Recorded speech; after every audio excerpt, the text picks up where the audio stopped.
And now, it's time for another Dice Tower review with Ryan Metzler. Hey everyone, it's Ryan Metzler here again, and today we're going to take a look at a recent game called Lyssan. Now this is kind of a risk-ish type game. You're going to be moving around trying to control different territories, and the goal is going to change each round. So there's going to be several different goals to achieve throughout the game. You'll get a new one revealed each round of the game, and the first person to a certain number of these goals is going to win. The game plays 2 to 4 players.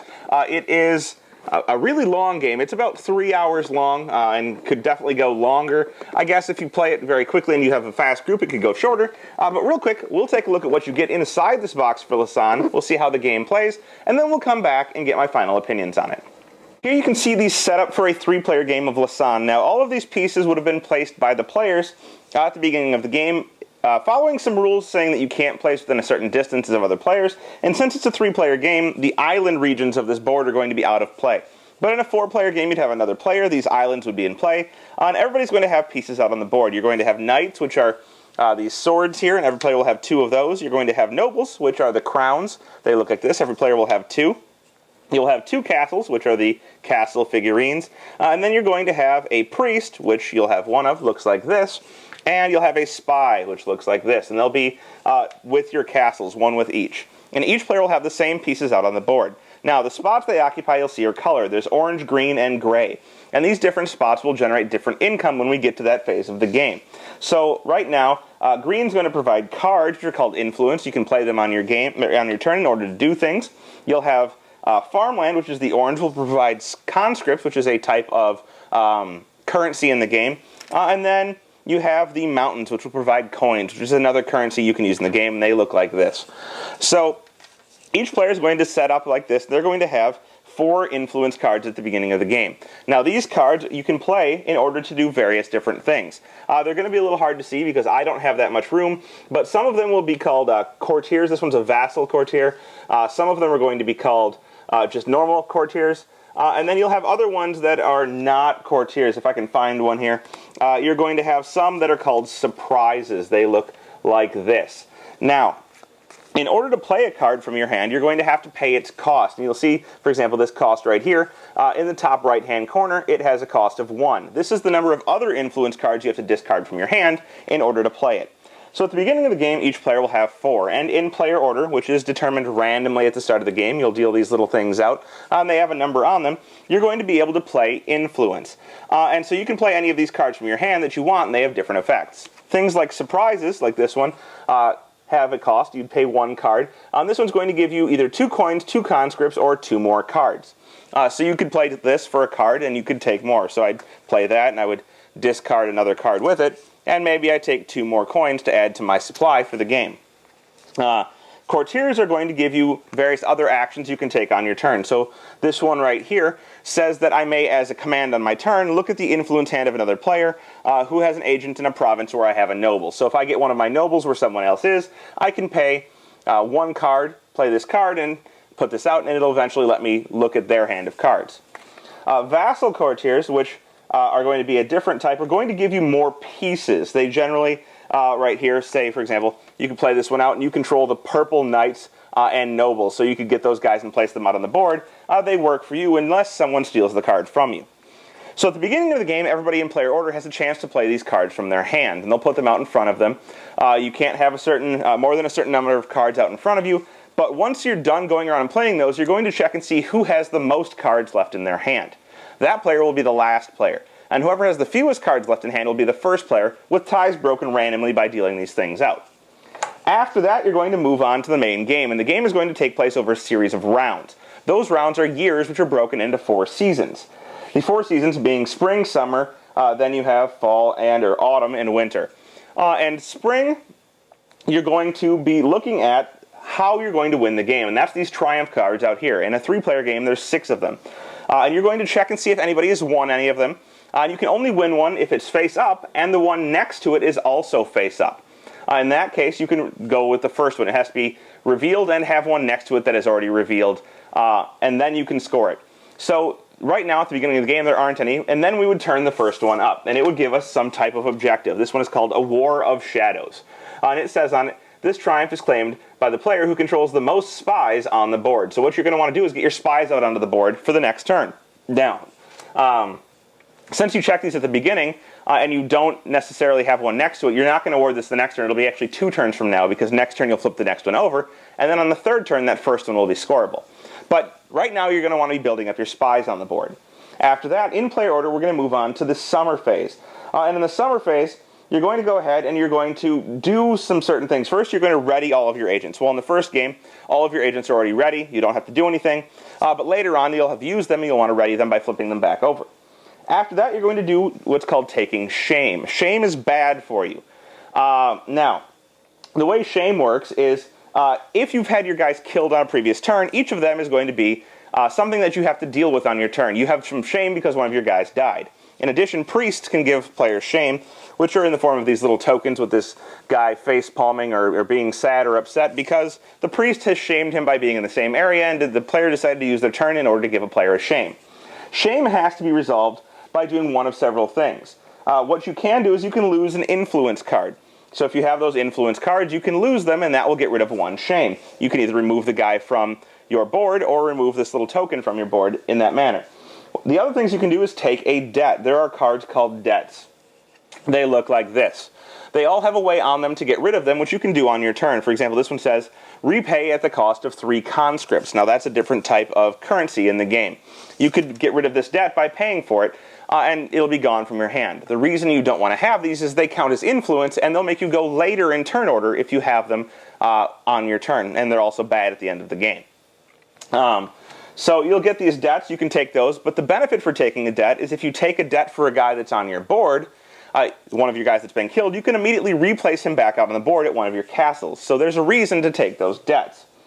In addition, you can give up one of your courtiers. If you have a courtier card that you use by playing the influence cards out to the table, you can give one up, and it will get rid of one of your debts. But basically, one of your shame. And you're going to want to get rid of these shame in order to resolve the game, because if you don't, you can't continue on. And if you can't get rid of all of your shame, you automatically lose and you're ousted from the game. So you're always going to have to either take those debts, which is a limit of 3, you're going to have to get rid of your influence, or you're going to have to get rid of your courtiers in order to continue on. And that is going to be the summer. And then after summer, you're going to, at the end of summer, you're going to collect resources based on what areas you control on the board. The pieces that are able to have control are castles, knights, and nobles. So you're going to collect for all of those where you aren't contested by another player, meaning that you're alone there. So this player, for example, would have orange, orange. They're going to have green, green, and gray, gray. So they're going to collect 2 of each resource. 2 cards, 2 money, and 2 conscripts. The other players would collect their resources as well, and you'd move on to the next phase, which is going to be basically taking your actions. So we've done spring and we've done summer, now we're on to autumn, which is when players take their actions. And taking actions is several different things, but it's mostly going to involve moving agents, adding new agents to the board, and doing several different things with those agents. So there are several different things you can do here, and there's 5 really that you can do, and most of them are going to be revolving around activating your agents. A lot of your turn is going to be activating agents. So you'll see you have all these different agents, and they all work differently, which is a lot to remember. But for example, knights, they get an activation, and when they activate, they get 2 different things they can do, or they can do 2 things, but sometimes you're going to use both actions to do the same thing. So for example, a knight for an activation can move. That would be one of its activations, or part of its activation. And then another part is that if it's in the same spot as another knight or a noble, it can kill that thing. So for example, it moves into the red's area here for one of its 2 things, and then it can flip over to end it and kill this knight, which would go over to the red player, and that red player would have a shame to deal with on their next turn. Knights can do that. They can also be used to kill nobles. So if it had been on a noble spot, it had managed to get there, it could do that. You cannot move twice, so it can't be used to move again. It can move once and then do something else. In addition, if it happens to be in the same spot as a castle, it can kill that castle, but it has to take both of its actions. So it would have to move there on a previous turn and then later use its other action to kill that castle. Nobles are going to work very similarly. You can move a noble as part of its activation.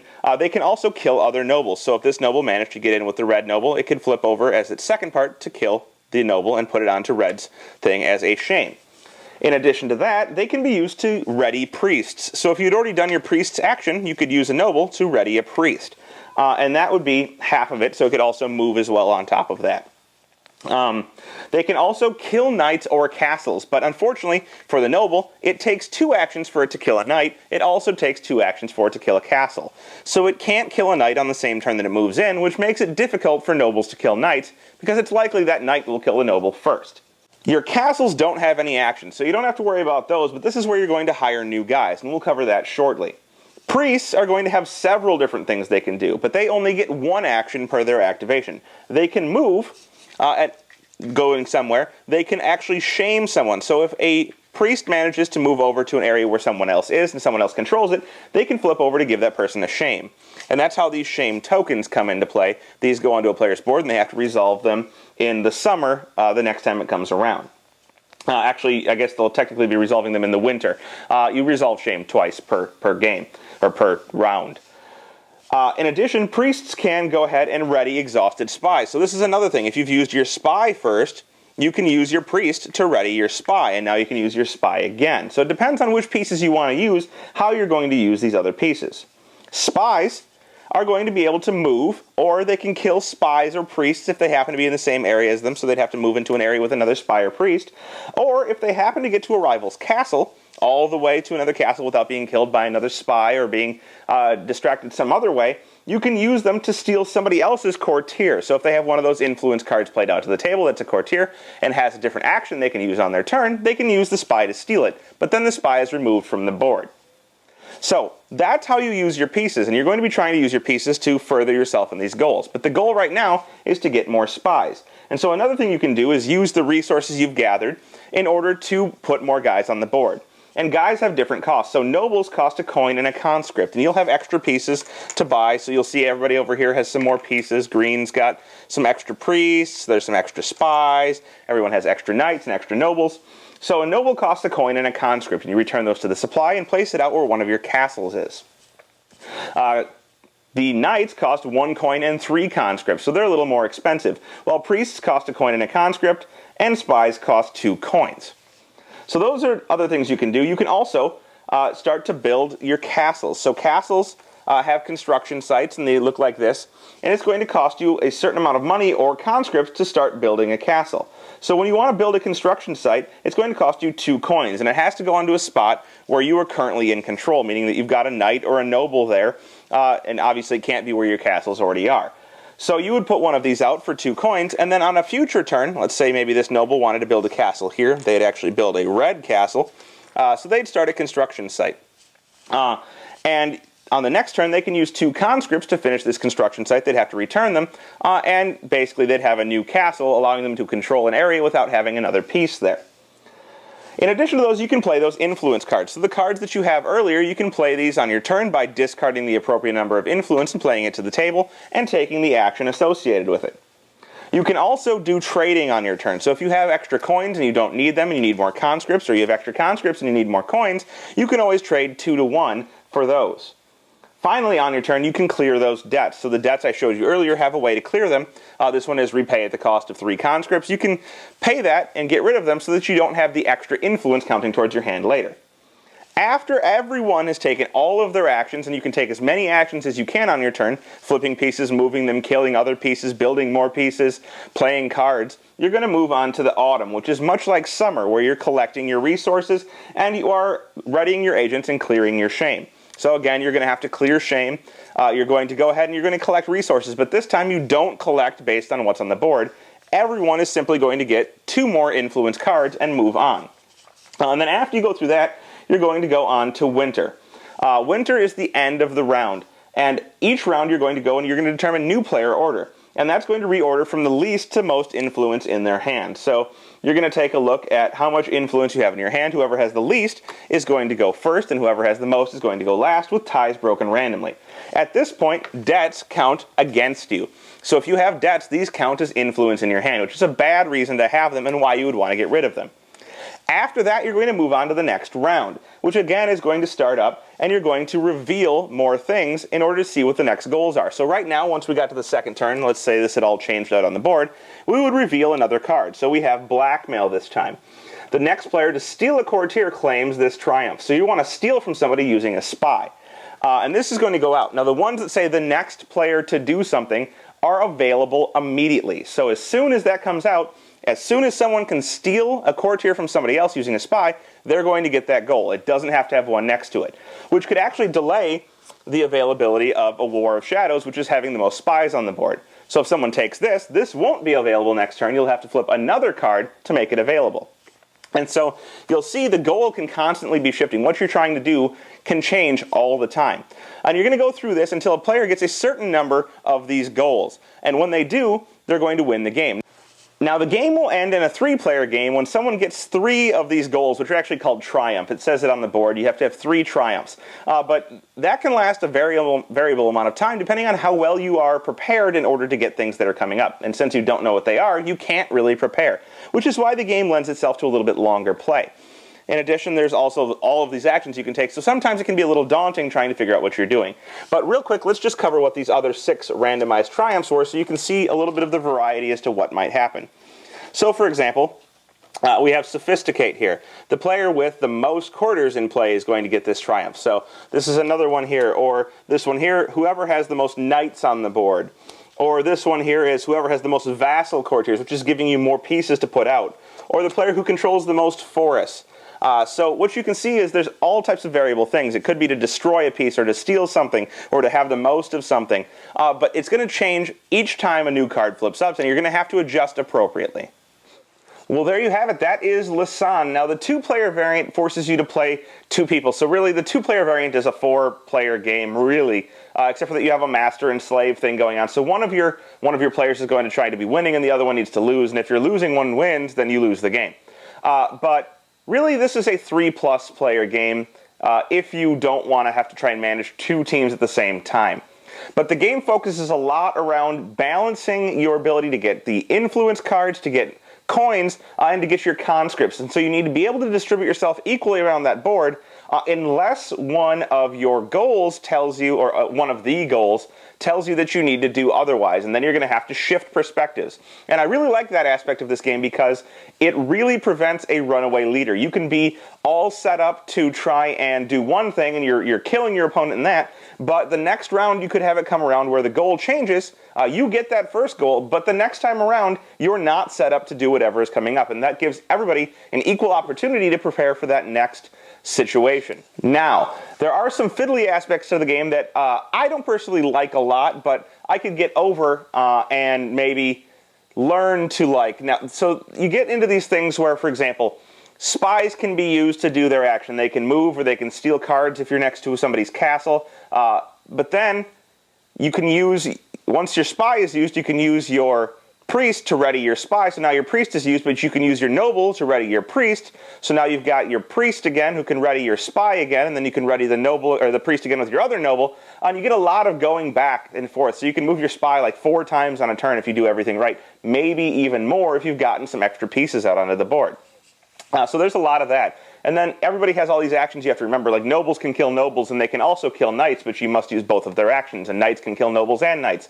And there's a lot to remember here.